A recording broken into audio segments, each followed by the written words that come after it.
La noticia del día está en el pacto que hoy han firmado el Partido Socialista y Ciudadanos. Un pacto, dice, de amplitud de miras, porque va mucho más allá quizás de esta circunstancia de la investidura de Pedro Sánchez al frente del Gobierno de España. Mucho más porque incluso si se llegaran a celebrar nuevas elecciones, parece ser que ese pacto seguiría vigente. Vamos a hablar de este tema y de otros asuntos de mucho interés local y regional en este tiempo de La Picota. Sean bienvenidos, buenas noches a este espacio de análisis, a este espacio en el que tamizamos con la opinión la actualidad que nos rodea.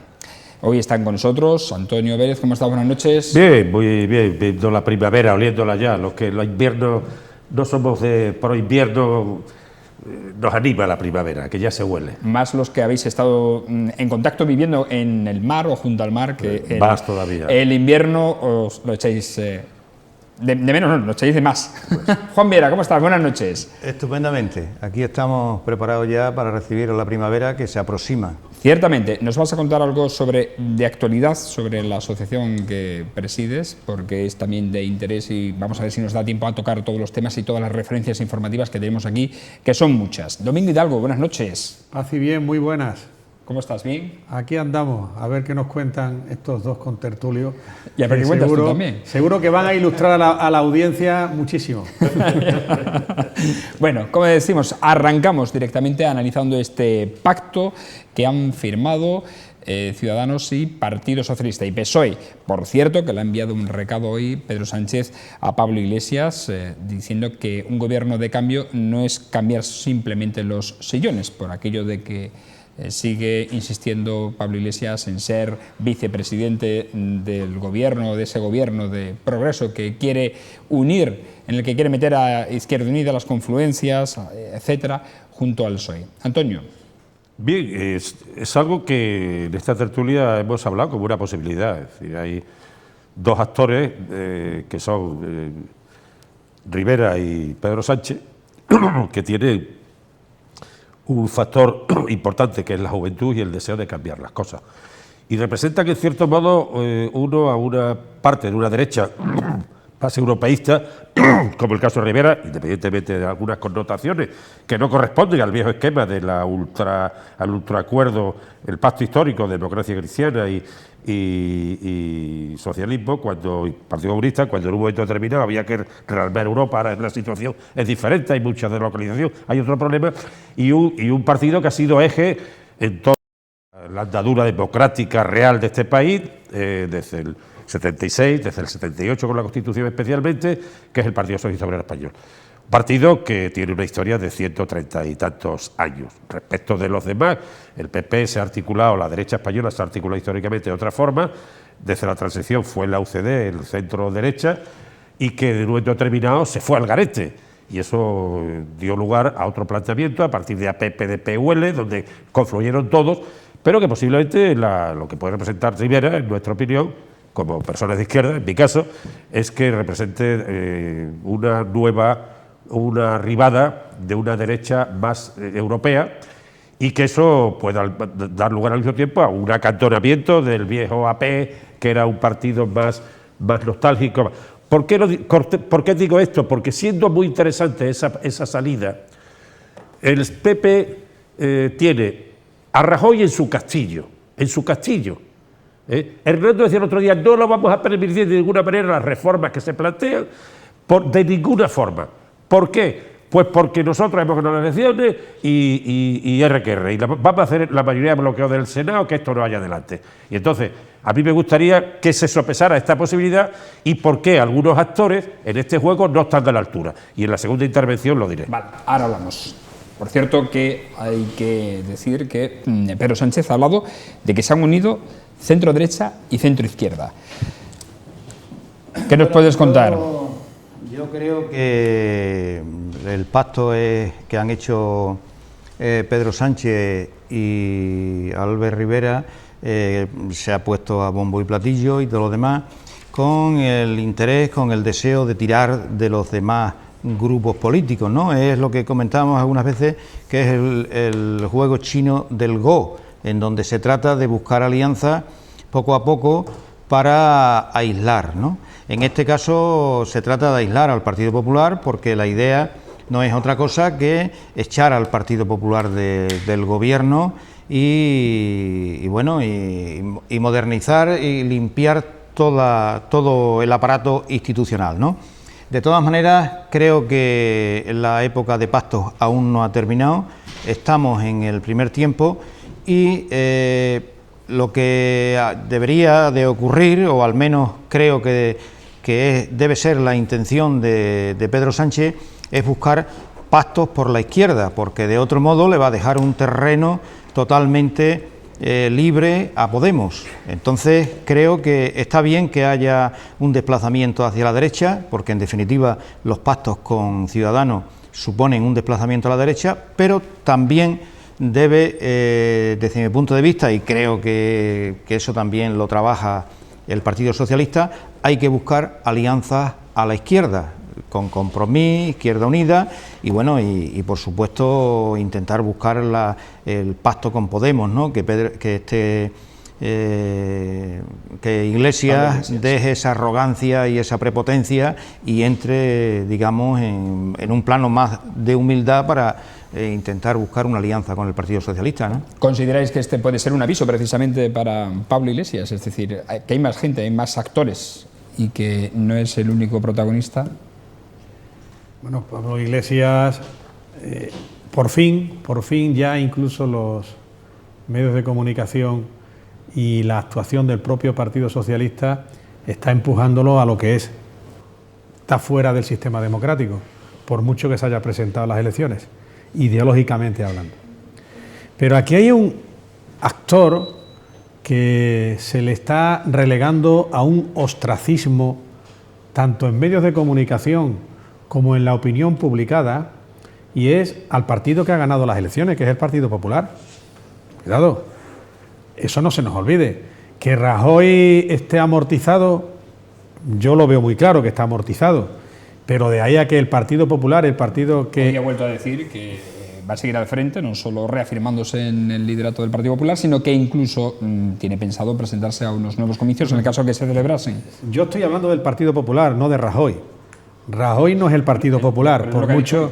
Sí, precisamente yo estoy hablando de un actor de un partido que es el Partido Popular.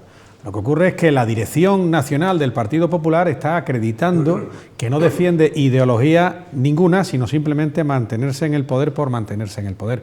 Creo que el Partido Popular es en torno al cual, por haber sido el ganador de las elecciones, en torno al cual tanto el Partido Socialista como segunda fuerza o segundo partido político, como Ciudadanos, que son los tres básicamente que están en el sistema democrático, los que debieran conformar gobierno.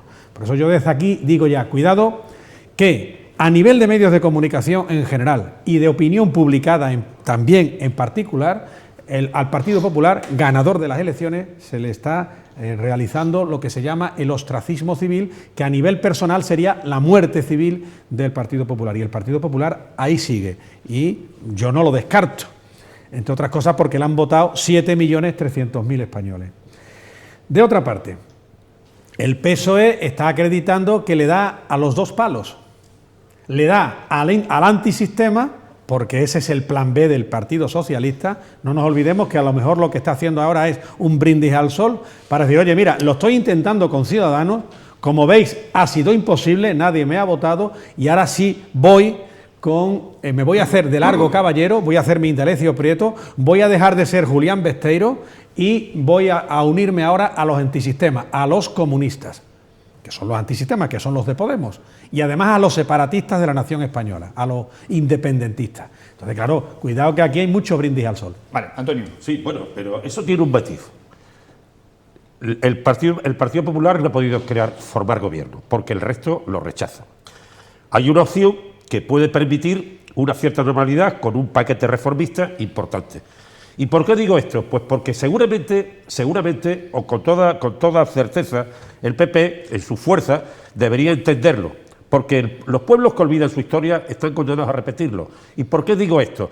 Porque nuestra nueva democracia ha tenido un juego bipartidista centrado alrededor de dos partidos o dos espacios sociológicos que han representado el PSOE con sus 135 años y actualmente el PP, antes fue la UCD, o el PPDP y UL, APPDP y UL.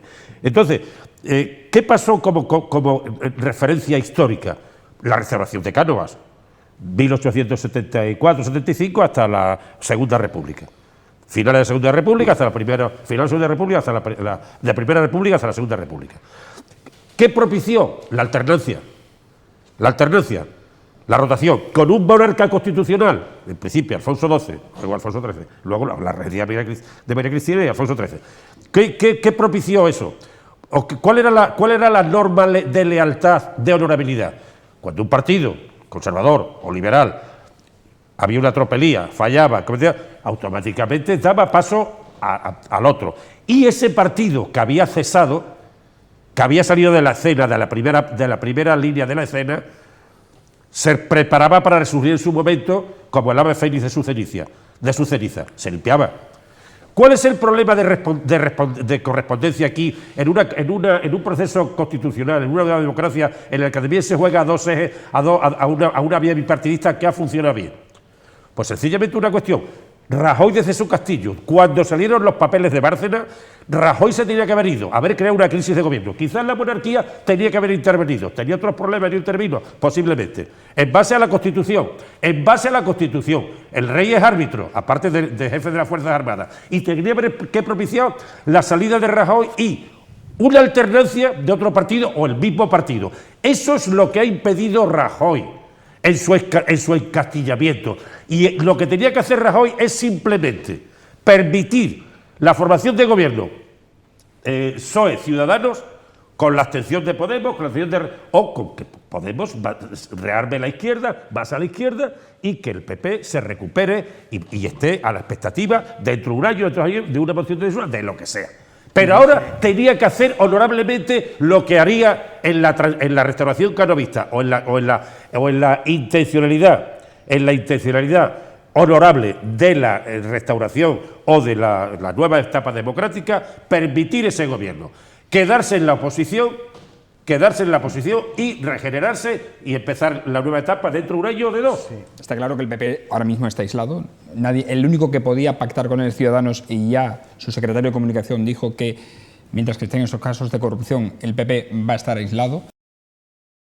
Sí, es que el problema que nos ofrece actualmente el Partido Popular, la imagen que da de la dirección política en las diferentes zonas en donde está, es una trama mafiosa, trama organizada para el enriquecimiento personal y la financiación del partido político con el ánimo de ganar elecciones. Esa es la imagen que está dando el Partido Popular actualmente en este país. Y la prueba son los casos continuos de corrupción que se están dando, que están apareciendo en la medida en que la gente que va a la cárcel habla y canta. Entonces, lógicamente, ni Ciudadanos, que es un partido que, como hemos comentado ya en otras ocasiones, es una derecha nueva, que da la imagen de más democrática, no sabemos después cómo actuará, pues en un principio, mientras que no se produzca una renovación total del Partido Popular, no quiere saber nada del Partido Popular. En todo caso, lo busca para el apoyo a la hora de la formación de gobierno. En todo caso, yo sigo insistiendo que si el Partido Socialista quiere consolidarse en este país, si Pedro Sánchez no quiere salvar su situación personal, que aparentemente parece que lo que busca es una formación, un pacto de investidura que le consolide como líder del Partido Socialista. Si Pedro Sánchez quiere consolidarse, hay que buscar políticas de izquierda y hay que acercarse a la izquierda, a pesar de la prepotencia de Podemos, de Pablo Iglesias, a pesar de que va por la vida de salvavidas y todo lo demás, hay que buscar el apoyo de Izquierda Unida, de Compromís y todo lo demás. Y hay que hacer política, eliminar la reforma laboral, parece ser Yo no he leído a fondo el acuerdo, pero parece ser que ahí hacen una cosa media entre lo que quiere... cede lo de las diputaciones, que lo pedía No, Ciudadanos... pero me estoy refiriendo a la reforma laboral. Vale. La Y reforma no lo laboral... digo porque Rivera también ha cedido en el tema del contrato único. Sí, pero en el tema de las diputaciones yo no sé cómo queda eso, porque se eliminan las diputaciones y se forma un Consejo General de Alcaldes y todo lo demás, que no sabemos, no he leído la letra chica y no la conozco, pero lo que sí digo es que en este país es necesario una reforma a fondo, en el aspecto educativo. Hay que eliminar la LOMCE y hay que hacer una educación que sirva para que la enseñanza pública adquiera pues esa calidad que se necesita. Hay que eliminar la ley Mordaza, que está llevando, como conocemos, a través de los medios de comunicación a los trabajadores de Airbus, que aunque ya vienen por otra ley, pero bueno, si la aplican a esos trabajadores y a otros por ahí. Hay que eliminar, hay que poner en marcha una ley de emergencia social con la creación de puestos de trabajo, etcétera, etcétera. Y lógicamente eso la derecha, Ciudadanos, no lo va a conceder, al menos en los términos que necesita este país. Y eso hay que buscarlo por la izquierda. Domingo. Yo parto de la siguiente base. Si hay alguna manera de no prosperar una sociedad, de no conseguir la justicia social y de llegar a los máximos extremos de no respeto a la dignidad de la persona y al desarrollo social y económico, es a través de la izquierda, partiendo de esa base. Las sociedades occidentales, si en algo se han caracterizado a través de la mezcla entre la derecha y la izquierda, una izquierda civilizada, porque hay mucha izquierda que no está civilizada, ahí la tenemos.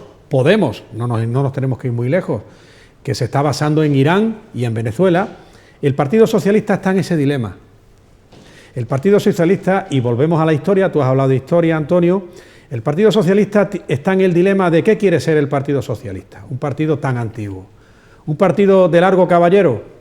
¿Quiere ser el Lenin español, Pedro Sánchez, otro leninín español como fue Largo Caballero?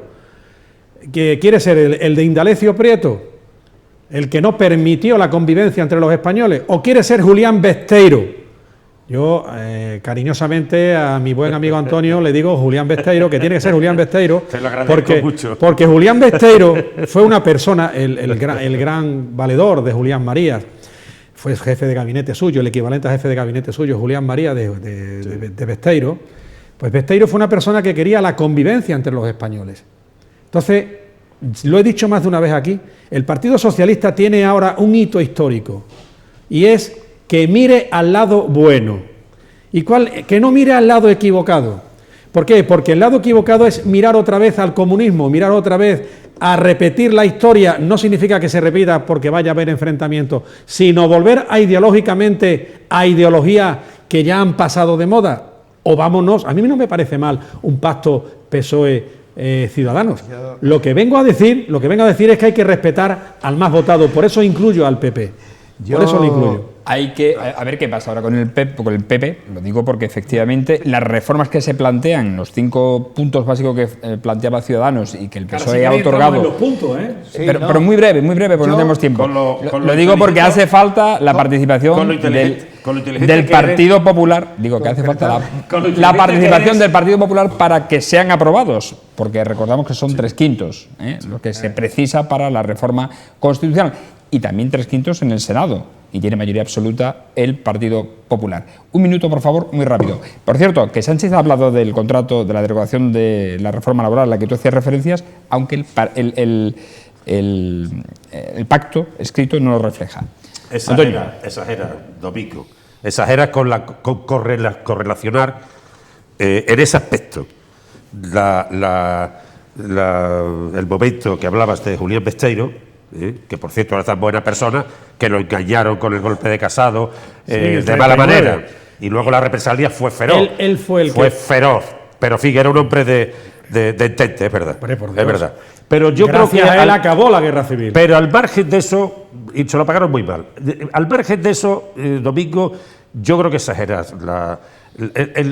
Este país, la izquierda de este país, la izquierda socialdemócrata, que es el PSOE, un centro izquierda. ¿Eso es de Felipe González? ¿No es de Zapatero? Ni remotamente. O sea, y además la situación social, la situación económica es diferente. Totalmente. Eres un poco exagerado y como eres muy listo, pretendes hacer hacer causa de defensa numantina de una situación que no es defendible. Ojalá hubiera posibilitado, hubiera podido hacer gobierno el PP. Lo hubiera dejado ese margen al PSOE de rehacerse. Digo, yo no soy del PSOE, soy socio del PSOE, pero no soy del PSOE. Pero creo que ahí exagera. Desgraciadamente, como bien ha dicho Juan, el problema del PP es que ha perdido el momento histórico que debió ser cuando el tema de Bárcenas. Todo lo que ha pasado es culpa de Rajoy porque en su momento no se fue atrás, no se quitó del medio con las famosas libretas, los pagos y las historias. Ahí tenía que haber hecho un servicio al país yéndose. Y hubiera formado gobierno o el PSOE o el propio PP otra persona, con el rey, Antonio, que tenía que haber intervenido. El momento histórico lo ha perdido el Partido Popular en estos 4 años que ha estado con mayoría absoluta, que a lo único que se ha dedicado ha sido a degradar toda la situación social, toda la situación económica de este país, con sus políticas en todos los aspectos, económicos, educativos, etcétera, etcétera, etcétera. Y concretar una cosa en relación a lo que comentaba Domingo.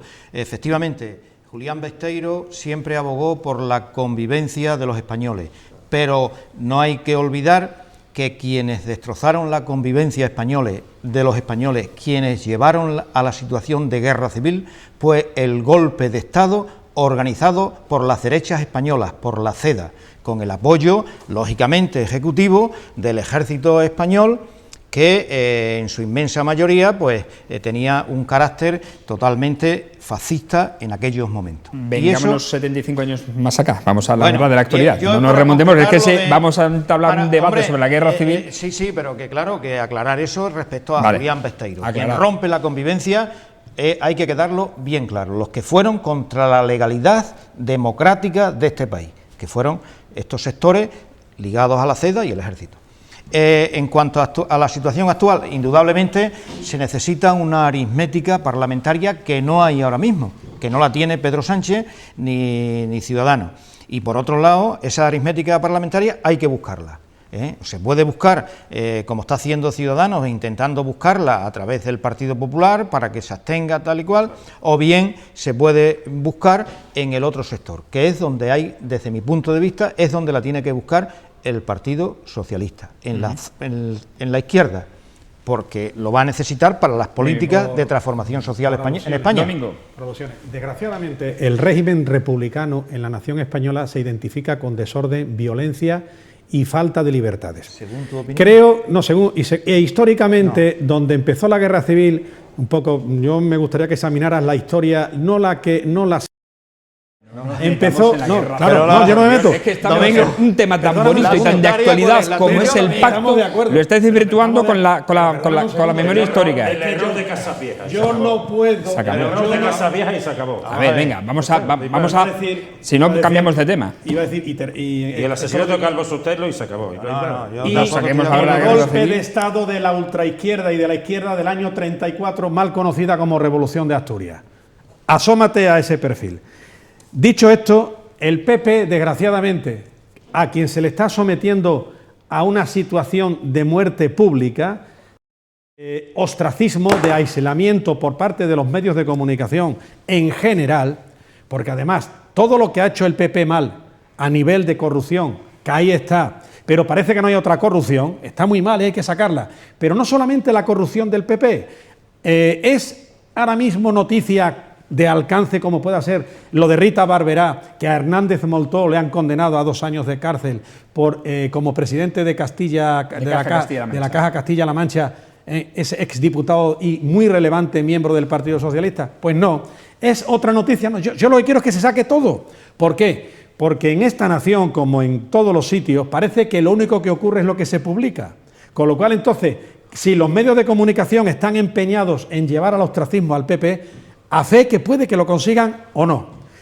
Centrándonos ya en lo que es el asunto de pactos y demás. El se salva en la alternancia, Domingo. Claro, si tú demonizas a las dos partes, entonces estás muerto. Si es que para mí... La alternancia se... Pero si es que para mí el PSOE no es Pedro Sánchez, ni el PP Rajoy, por eso he dicho siempre que el mayor perdedor del PSOE se vaya y que, por supuesto, el amortizado del PP y que ha sido muy mejorable presidente del gobierno, Rajoy, también se vaya.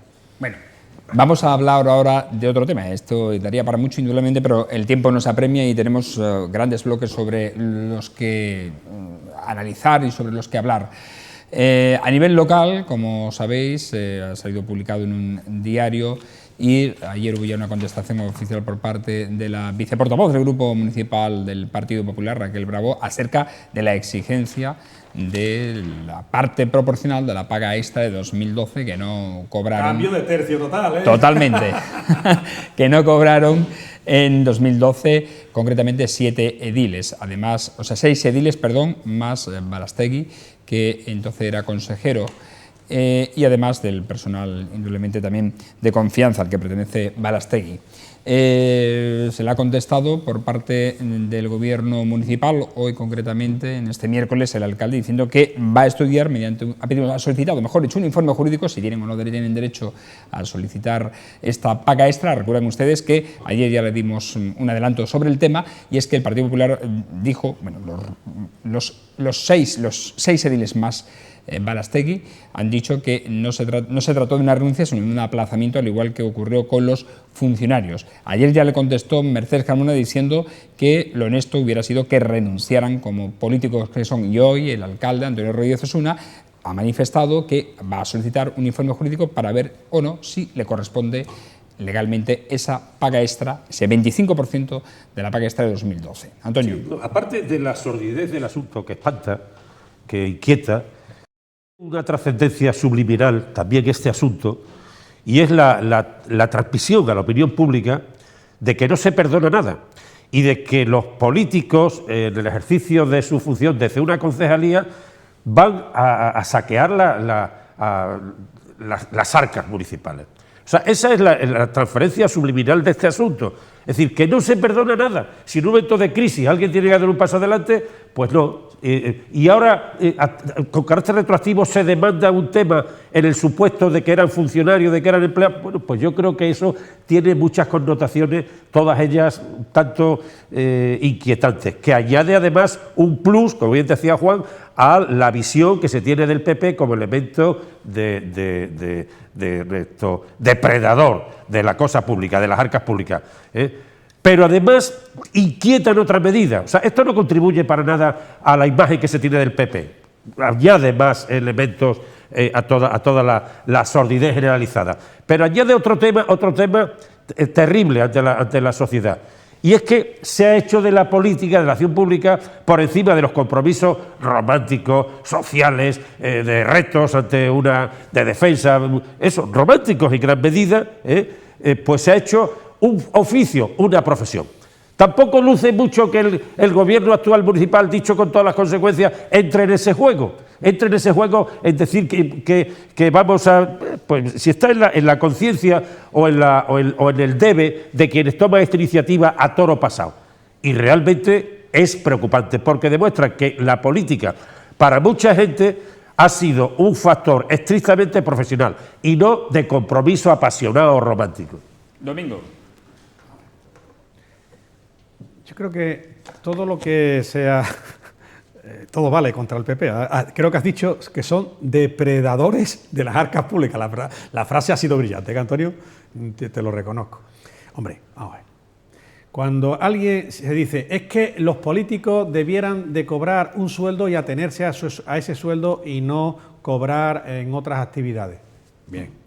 Se está diciendo también que los políticos deben ganar lo que les corresponda. De acuerdo. Si yo no estoy muy mal informado y aplicando el sentido común, cuando se está realizando unas labores políticas, uno está dedicado a una administración, como concejal, como alto cargo, como ministro, como lo que sea, tiene un sueldo. Y ese sueldo está equiparado a la función pública. Y si ha habido un recorte o una supresión o un aplazamiento de una paga extraordinaria o de un sueldo, yo no estoy viendo a los empleados públicos y a los funcionarios que renuncien o que no reclamen lo que se les ha dejado de pagar por unas pagas extraordinarias a las que tienen derecho. Es más, he visto incluso cómo ha habido funcionarios, profesores interinos, Juan, rectifícame si me equivoco, que han reclamado judicialmente, y se les ha dado la razón, que tuvieran que cobrar también la parte de las pagas extraordinarias de verano cuando no trabajaban, porque tenían derecho a ello. Entonces, yo creo que se está sacando esto de quicio. Es decir, si los anteriores funcionarios especiales, y que así se consideran funcionarios especiales, les deben una serie de pagas extras de su periodo de trabajo anterior, en la legislatura anterior, ¿se les debe legalmente? Sí. ¿Hay un documento de renuncia? Si lo hay, no se le pague. Pero si no hay documento de renuncia y se les debe legalmente, páguesele. Bueno. Pero yo creo que no hay que estigmatizarlo, porque no están pidiendo nada más o nada menos que lo que están pidiendo millones de funcionarios. Estoy totalmente de acuerdo con lo que está diciendo Domingo, me parece muy sensato en el sentido de que, bueno, de que dentro de las posibilidades del sueldo que pueda tener un concejal, nosotros, por ejemplo, planteamos unos límites en el Ayuntamiento de Villafranca, pero independientemente de ahí planteamos esos límites, en otros sitios puede haber otro y tal, ¿no? Pero cumpliendo esa reglamentación, esa normativa, con unos salarios normales y corrientes, a los que cobren, si no han renunciado en concreto a la paga extra como trabajador normal que recibe un salario y tal, lógicamente tienen que cobrarlo. O sea, yo en ese aspecto no tengo ninguna duda. Lo entiendo así, vamos. Dos componentes. Uno, el de derecho, que el alcalde ha dicho que se informará a través de un informe técnico y lo solicitará. Y otro es el ético. Es lo que hemos comentado antes, de que se acceda a un cargo público para un enriquecimiento tal y cual, ¿no? Pero si es una situación que entra dentro de la estricta normalidad laboral y tal, lógicamente un sueldo, una parte de sueldo que no se le ha lógicamente, si se reclama, pues yo creo que hay que pagarlo, vamos. Bueno, vamos a hablar también de un debate que ayer abrió Izquierda Unida a través de una nota de prensa en Mérida, y es sobre la municipalización de los servicios que en estos momentos están externalizados. Izquierda Unida Mérida ha presentado al Pleno una moción para que el servicio que va a cumplir ahora dentro de poco, concretamente va a expirar su contrato, que es el de limpieza de edificios públicos, edificios municipales, que está en torno a unos 850.000 euros anuales masiva en la actualidad y que está externalizado al Grupo Abeto, pues que se municipalice. Izquierda Unida argumenta que bueno, no es un servicio que tenga una complejidad excesiva, porque prácticamente los gastos o el principal coste es el de personal, y que ha estado anteriormente en manos del propio ayuntamiento. Hoy hemos consultado con el alcalde de Mérida esta posibilidad y ha dicho que existen tres posibilidades. Una, el sacar a concurso otra vez el tema, municipalizarlo, para lo que pide un informe de cuáles serían los costes reales, si es oneroso o no para el ayuntamiento mantener el contrato, o explotarlo directamente. Y el tercero, si no diera tiempo, prorrogar un año más el contrato con Abeto, que es el actual concesionario, y plantearlo para un futuro ya de cara al año que viene. Antonio. Yo en este tema estoy totalmente de acuerdo con Izquierda Unida, absolutamente de acuerdo. Es decir, no creo que este contrato que va a terminar, según los datos que yo tengo, tenga que darse a una explotación privada, a una externalización o a un contrato privado. ¿Por qué? Pues porque la aplicación de costos relacionados con beneficio industrial, gastos generales, suman IVA, etc. Al final, bueno, ¿para qué se está en un ayuntamiento? Hay que abrir líneas de autogestión, de empresas públicas, y lo digo porque no, sería inconsecuente con lo que en un momento determinado, siendo yo alcalde, se hizo. Que Domingo era el Consejo de Administración de Aguas de Mérida, Agumer, que tuvo al frente el Pleno, porque el Pleno era el Consejo de Administración, tuvo al frente a una persona excepcional, que fue Pedro Hernández Nieto, fallecido, un perito industrial muy reconocido en Mérida, y que creó utilidades sin ningún problema. Tanto es así que cuando el PP tuvo mayoría absoluta, Acedo lo privatizó. No sé por qué, porque la empresa funcionaba muy bien y podía haber sido la férula, el embrión de una gran empresa pública de agua, como similar a la del canal de Isabel II a Madrid, al margen de los pasajes de corrupción que ha habido o de financiación ilegal últimos que ha habido.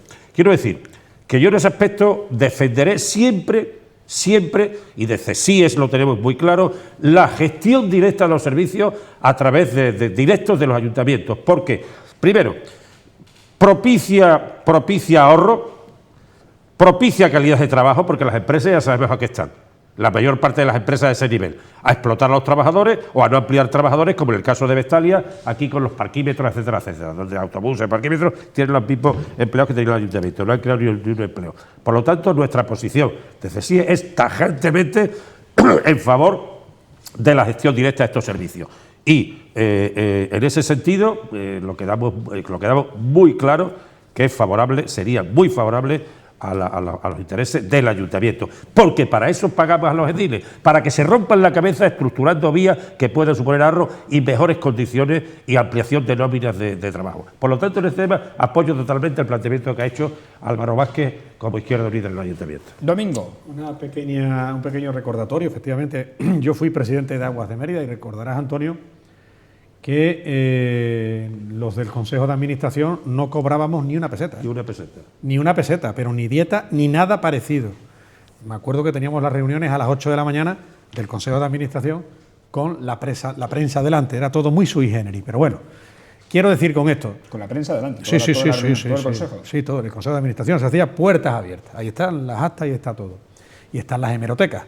Bueno, quiero decir con esto que yo no desecho ni descarto que algunas empresas públicas pueden funcionar, de hecho muchas son necesarias. Hablo a nivel nacional, Traxa creo que es necesaria en algunos de los aspectos porque llega a unos puntos que no puede llegarse de otra manera. Bien. Ahora, si ha habido un éxito social, laboral, económico, éxito social, ¿por qué no decirlo?, son muchas veces las concesiones públicas, la basura, los jardines, lo que es en muchos casos la seguridad. Entonces, no hay por qué decir no a la empresa pública por no, o sí a la empresa pública porque no. Yo creo que, no sé si concretamente en el particular de la limpieza de los edificios municipales tenga que realizarse directamente por el propio ayuntamiento, municipalizándola, o bien seguir con una concesión. Pero creo que en general, y además a instancias de la socialdemocracia, eso yo lo reconozco, ha sido muy positivo que muchos servicios públicos no es que se hayan privatizado, sino que se hayan realizado mediante concesiones. Lo que hay que controlar son las concesiones, lo que hay que fiscalizar las concesiones, porque si no, pues viene a ser lo que ya pasó desde siempre, cuando Alonso Puerta le fue a denunciar a Felipe González, que era concejal del Partido Socialista, que se estaba robando a través de Selver, y entonces lo echaron del PSOE a Alonso Puerta, que fue después un gran diputado, y quiero recordar incluso eurodiputado de Izquierda Unida. Pero no es porque la concesión fuera mala o buena, sino porque no había control, si la cuestión está en la fiscalización. Sí, yo en un Adelante, principio, Juan. o sea, estoy totalmente de acuerdo con Antonio. La municipalización de los servicios públicos creo que es una cuestión que hay que avanzar en ella, que cada vez en los países europeos y en las grandes ciudades se va a la recuperación de aquellos servicios que están privatizados y lógicamente todo esto de la privatización comienza en un periodo histórico en el que el sistema capitalista necesita invertir esos fondos, la tasa de beneficios, las ganancias que tiene, necesita invertirlos en actividades que sean más rentables que las actividades productivas. Se dedican a la especulación financiera y llega un momento, como está pasando actualmente,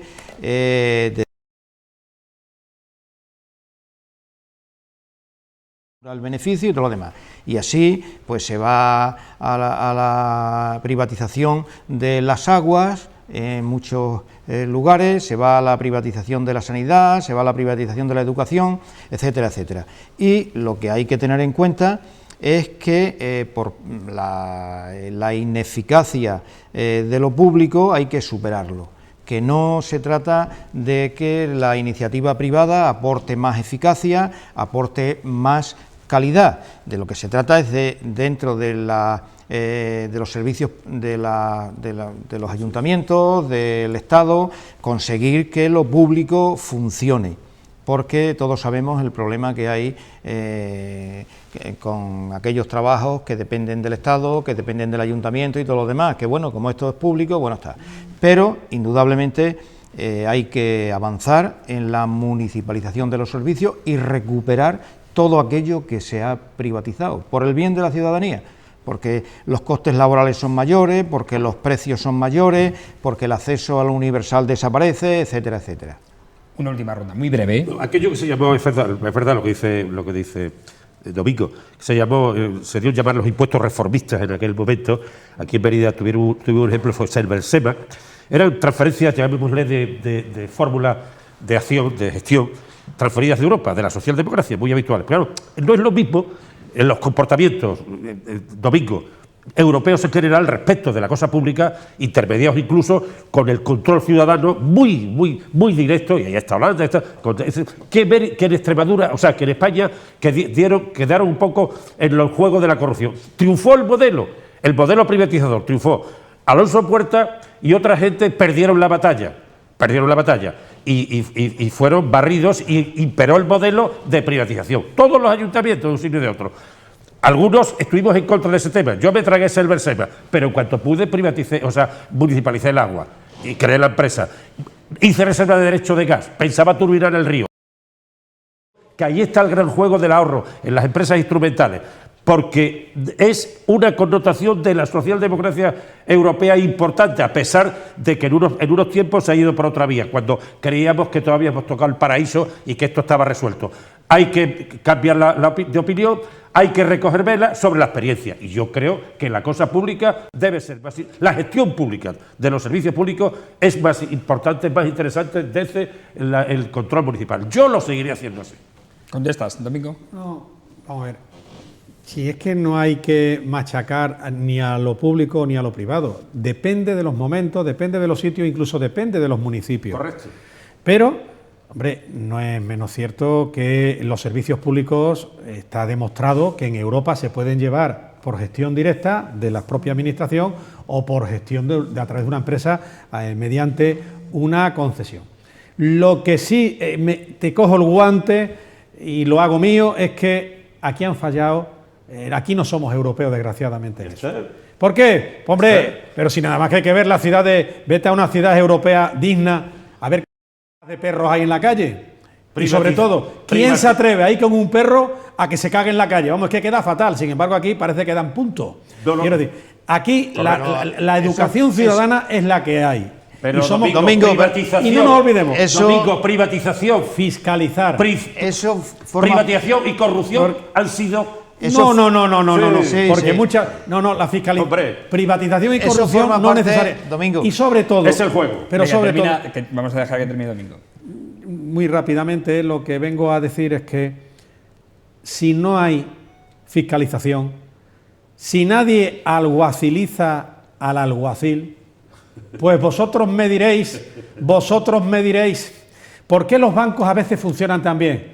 Porque tienen una brigada de asuntos internos, que alguien va a abrir. Yo soy el director de un banco, abro a las 8 de la mañana y me encuentro a 2, y es que me sacan hasta las entrañas de los papeles. Ponme otro ejemplo, no me No, pongas no. el ejemplo de los bancos, Sí, que ha tenido que salir el Estado a darle miles de millones de euros y resolverles el problema. De la municipalización, Sí, muy sí. rápidamente, Sí, ya. y de la privatización, vamos a hablar de algo que desde la Asociación de la Defensa de lo Público habéis denunciado precisamente por un contrato de externalización o de privatización por que era el ejemplo. alumbrado público en Almendralejo con la empresa Cofeli. Habéis pedido la dimisión del alcalde y primer teniente del alcalde. Sí. De Almendralejo. Sí. José García Lobato. En el caso del Ayuntamiento de Almendralejo, lo que hay es una privatización total de casi todos los servicios, que muchos de ellos valen mucho más que cuando estaban municipalizados. Pero bueno, en el caso concreto del servicio de mantenimiento energético, del alumbrado público y tal, cuyo coste era de 20,5 millones de euros, pues nosotros hemos pedido la dimisión del alcalde y del teniente de alcalde de Almendralejo, porque según los informes de la UCO existen indicios de que se estaba negociando el contrato de adjudicación de esos servicios a Cofeli. Había indicios por las grabaciones que tiene la Guardia Civil. Y viajes, ¿sí? Viajes, Pedro García, que está actualmente en la cárcel, Evaristo Núñez, que está en la cárcel. Pedro García era el director comercial de Cofeli, Evaristo Núñez es el mediador, el que recorría los pueblos Serranillo, Sevilla la Nueva, etcétera, etcétera. Madrid, perdón. Sí, sí. Sí, es el que recorría los pueblos, pues preparando el pliego de condiciones y tal. Entonces existe una existe una responsabilidad política de esos dirigentes municipales y nosotros le pedimos esa responsabilidad política, tienen que dimitir. La Audiencia Nacional paralizó ese concurso y evitó que la implicación fuera mayor, ¿no? Pero hay una responsabilidad política que nosotros estamos pidiendo que la cumplan. Saltamos ahora al terreno autonómico rápidamente porque esta mañana... Sobre eso, que la UCO parece que es la que quita, con sus indicios, la que quita y pone famas. Hombre, yo creo que una dimisión de un alcalde, por supuesto lo que estás diciendo, Juan, ahí está, ¿no? Pero yo necesitaría más datos para emitir cualquier tipo de opinión.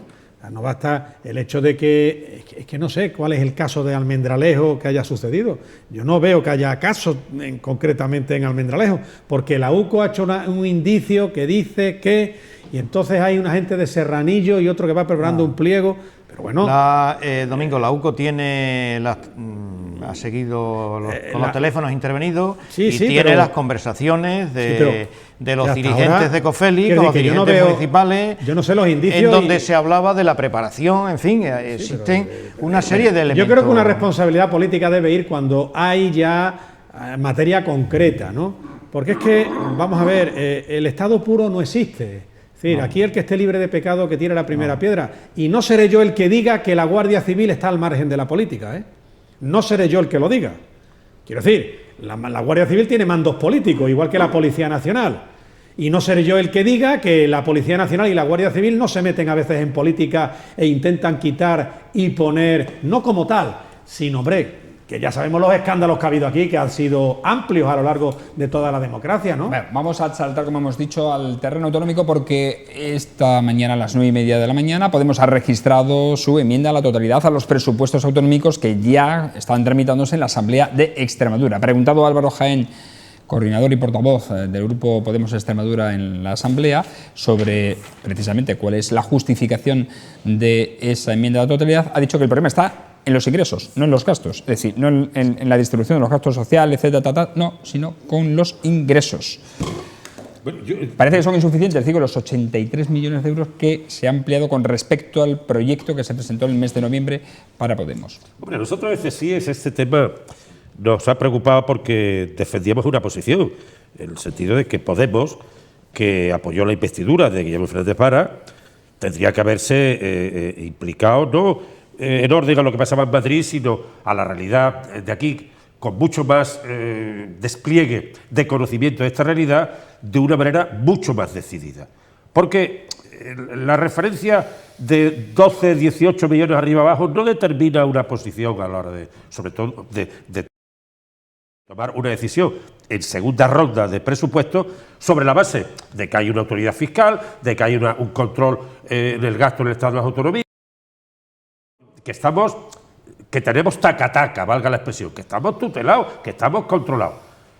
Y en ese sentido, una vez que apoyó la investidura de Guillermo Fernández Vara y había una voluntad buena por su parte en relación con ir avanzando en cuestiones de interés social, como se ha hecho en la sanidad, tenían que haber sopesado otras cuestiones. Por ejemplo, es evidente que lo que determina el tremendo agujero son los 525 millones que se gastaron sin estar correspondidos con los ingresos. Por lo que salió, valga la recurrencia del asunto, corriendo Antonio Fernández y entró Clemente Checa, que hoy está en la comisión de expertos, no sé por qué, pero bueno. Entonces, quiere decirse que ahí Podemos debería haber tenido mucho más sentido de la realidad y creo que la ha perdido, en mi opinión, creo que la pierde. Porque parece que juega un poco con los riñones, con los sentimientos muy cercanos y con un populismo de otros elementos de campamentos de dignidad. En consecuencia, me parece muy pueril esa actitud, porque a mí personalmente, me hubiera gustado que, primero, Podemos hubiera aprobado los presupuestos. Podemos hubiera aprobado los presupuestos. Segundo, que el PP, como consecuencia del error gravísimo de ese agujero tremendo, se hubiera tenido sin ningún costo, cosa que parece ser no va a pasar, ya veremos cómo termina la historia. Pero es evidente que Podemos tenía que haber reflexionado en mucha mayor medida, porque la razón fundamental son esos 500 millones de agujeros, lo que termina. Nosotros, como siempre, planteamos en su momento de que hubiera 300 millones en generación de empleo en Extremadura. No puede ser, porque 525 no han existido y se tienen que asumir ahora. Tristemente.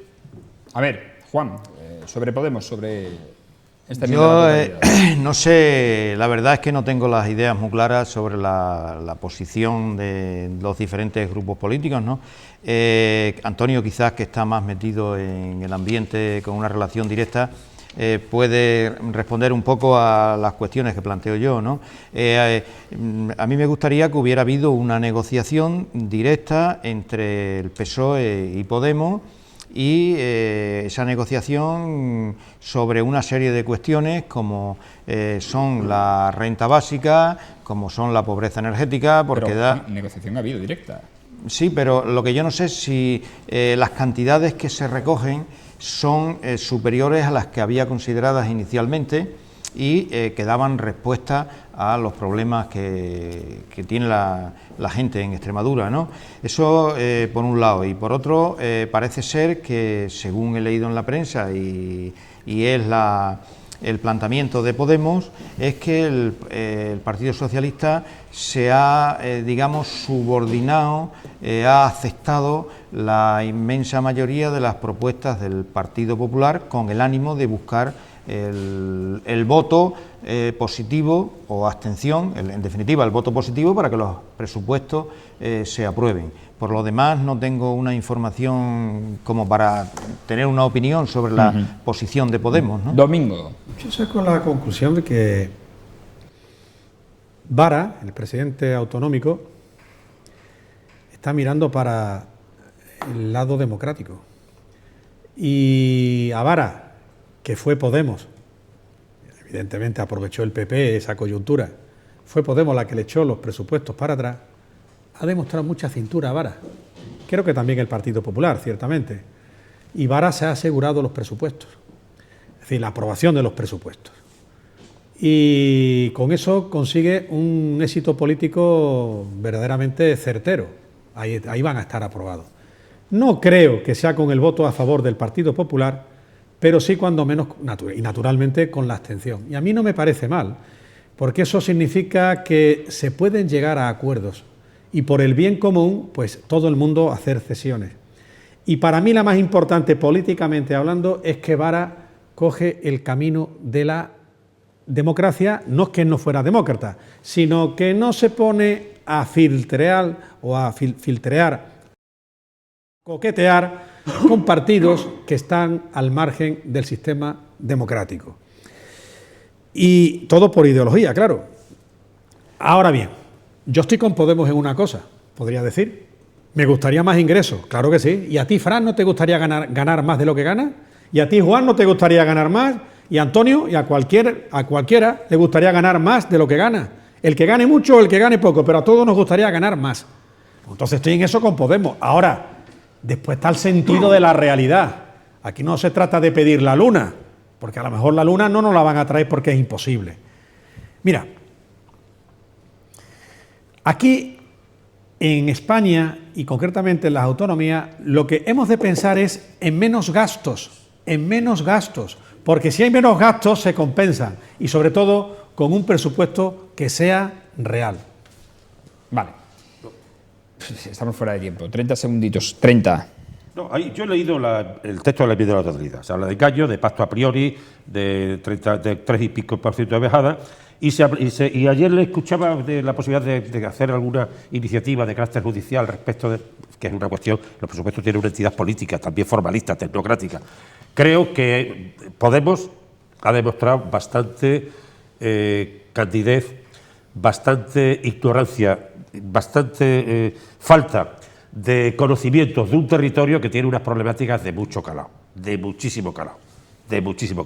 Y en consecuencia abre un camino, que por otra parte a mí tampoco me extrañaba, de autoliquidación futura, porque en un territorio como este, donde hay que poner en juego unas ofertas terribles para salir de un tema, no se puede estar en la tesitura de 12 millones arriba, 18 millones abajo. Eso es ridículo, sinceramente. Y a mí, vuelvo a decir, me hubiera gustado muchísimo que se hubiera apoyado al PSOE en su presupuesto y que el PP sin costo se hubiera tenido. Juan. Sí, yo creo que hay que, dentro de lo que es el sistema democrático, hay que respetar la posición de Podemos. Y si ellos han considerado que el presupuesto no está en la línea de lo que es su política, pues me parece bien que hayan decidido que no la apoyan, ¿no? Otra cuestión, por eso no está fuera del sistema. Y nosotros de criticarlo también, claro. Sí, pero no está fuera del sistema. Eso por un lado. O sea, tiene toda la legalidad y toda la legitimidad para tomar una posición que sea favorable o no favorable. En este caso, no favorable al presupuesto. Eso no quiere decir que en un futuro, políticamente, pueda tener unos resultados que yo pienso que no van a ser positivos. Sí, Domingo. Podemos, claro que no está fuera del sistema. Él es el que se autoexcluye y el que ideológicamente tiene una ideología Domingo, que no es democrática. Sois vosotros los que le autoexcluís. Él toma una posición dentro del sistema democrático que le permite decir sí, decir eso no sí, o abstenerse. Eso sí, pero dice no y punto. La ideología de Podemos no es democrática. Pero ¿por qué no va a ser democrática? Porque no acepta la división de poderes ni acepta un sistema democrático al uso occidental. Pero Domingo, ellos quieren otro tipo de democracia comunista. ¿Pero por qué? Para ¿Por ser qué? más no, ¿Pero porque por qué? ellos lo tienen en su propia ideología. Está por abrir el gran debate. Eso está, hace falta abrir el gran debate. Estáis equivocados. Nos tenemos que ir. Indudablemente hubiéramos estado aquí analizando y dialogando mucho más sobre estos asuntos. Creo que han sido muchos los asuntos que hemos tratado. Se queda corto, sabe, eso es bueno que sepa y se quede con buen sabor de boca, ¿no? Para un futuro y para la próxima semana. Mañana regresamos a una nueva edición. Gracias a Antonio Vélez, a Juan Viera y a Domingo Hidalgo. Muchas gracias. Gracias a ustedes por su atención. Mañana regresamos en La Picota en una nueva edición. Buenas noches.